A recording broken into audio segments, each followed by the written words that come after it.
దేవునికి వేరుగా ఉండి మనం ఏమీ కూడా చేయలేమని మనకు తెలుసు. మరి ఈరోజు మనల్ని దేవుని నుండి వేరుపరచే పరిస్థితులు అనేవి ఎక్కడెక్కడ ఎలా సంభవిస్తున్నాయి అని ఆలోచిస్తే నిత్యము మన చుట్టూ మన ముందు ఎప్పుడు కూడా ఏదో ఒకటి మనల్ని దేవుని నుంచి వేరు చేయడానికి అయితే పరీక్షించబడుతునో, అయితే శ్రమ పెట్టబడుతునో, లేకపోతే ఏదో ఒక బాధో, ఇబ్బందో, సమస్యో, అవసరతో ఏదో ఒకటి మనల్ని ఏం చేస్తుందంటే దేవుని నుంచి మనల్ని వేరు చేయడానికి, లేక దేవునిలో ఫలించకుండా చేయడానికి, ఈ ద్రాక్షవల్లిలో నిలిచి ఉండకుండా చేయడానికి ఎప్పుడూ ఏదో ఒకటి మన ముందు పని చేస్తూనే ఉంటుంది.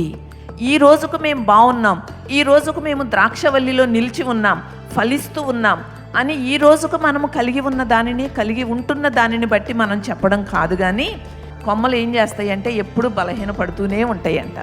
ఆ బలహీనపడిన కొమ్మలు కొన్నిసార్లు నిరుపయోగం అయిపోతాయి కదా. అలా నిరుపయోగం అయిపోయిన కొమ్మలు ఏం చేయబడతాయి? కత్తిరించి వేయబడతాయి. కత్తిరించి వేయబడిన కొమ్మలను మరలా తిరిగి మనము బ్రతికించగలమా? బ్రతికించలేం కదా, బ్రతికించలేం. కానీ కత్తిరించబడక ముందు ఆ కొమ్మకు మనము పోషణ చేస్తే అది బ్రతుకుతుందా లేదా? తప్పకుండా బ్రతుకుతుందండి.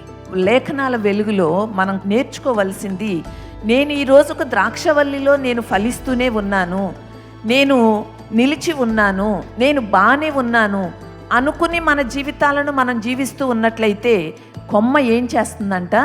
తీగను బలహీనపరుస్తుంది, బలహీన పడిపోయే అవకాశం ఉంది. అలా కాకుండా ఎప్పటికప్పుడు మన జీవితాలలో ఫలింపని దానిని తీసివేసుకోండి. ఫలింపని వాటి విషయంలో మనం ఆలోచించవలసి వస్తే అప్పుడు మనం ఎక్కడికి వెళ్ళాలో తెలుసా? శరీర కార్యాల్లోకి వెళ్ళాలి.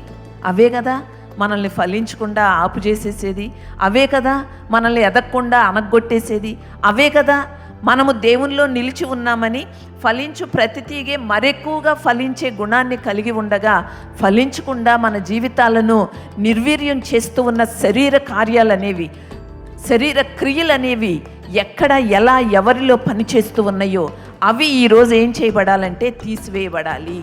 వాటిని తీసివేసుకోవడానికి మన జీవితాలలో ఏవి అడ్డుగా ఉన్నాయి, మరెక్కువగా మనం ఫలించకుండా ఏది మనల్ని అడ్డుకుంటూ ఉంది, ఏ పరిస్థితులు మనల్ని అడ్డుకుంటూ ఉన్నాయి, ఏ బాధలు, ఏ అవసరతలు, ఏ ఇబ్బందులు మనల్ని అడ్డుకుంటూ ఉన్నాయి అనే దానిని గనక మనం చూసుకోవడానికి స్వపరిశీలన చేసుకోగలిగినట్లయితే అక్కడే మన జీవితాలు ఫలించడానికి అవసరమైన గొప్ప ఆధారాన్ని, గొప్ప శక్తిని, గొప్ప అంటుకట్టబడిన స్థితిని కూడా మనము పొందుకోగలుగుతాం. దేవునికి స్తోత్రం కలుగునుగాక.